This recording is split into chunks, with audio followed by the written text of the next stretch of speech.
દક્ષિણ ગુજરાત યુનિવર્સિટીમાં દારૂની બોટલ મળવાને લઈ એનએસયુઆઈએ આજે જોરદાર વિરોધ પ્રદર્શન કર્યું। યુનિવર્સિટી કેમ્પસમાં દારૂની બોટલ ક્યાંથી આવે તેની તપાસ કરાવો તેવા સૂત્રોચ્ચાર સાથે એનએસયુઆઈએ કુલપતિને રજૂઆત કરી। વિજય કટારિયા નામના વિદ્યાર્થીએ કુલપતિની કાર આગળ દારૂની ખાલી બોટલ ભરેલો કોથળો ફેંક્યો હતો અને આ સમગ્ર ઘટના સીસીટીવીમાં કેદ થઈ હતી। જે મુદ્દે વિદ્યાર્થી વિરુદ્ધ વેસુ પોલીસ સ્ટેશનમાં ફરિયાદ નોંધવામાં આવી હતી।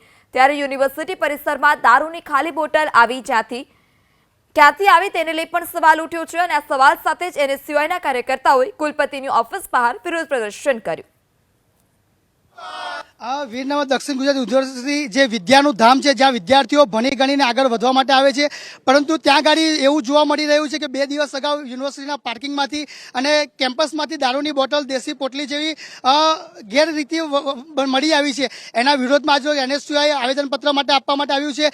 શું માંગણી તમારી? અમારી એક જ માંગણી છે વીસી હસ્તક કે યુનિવર્સિટીમાં જે દારૂની બોટલો, દારૂની પોટલીઓ જે મળી છે એની ભવિષ્યમાં આવું ના થાય તેના માટે વિદ્યાર્થીઓ માટે અમે આ લડત માટે આગળ છીએ। જો આવતા 24 કલાકમાં ના થાય તો યુનિવર્સિટી પર આખા ઓલ સુરતના સ્ટુડન્ટો ભેગા થઈને અલ્ટિમેટમ આપવા માંગીએ। શું વિરોધ છે તમારો? કયા મુદ્દા?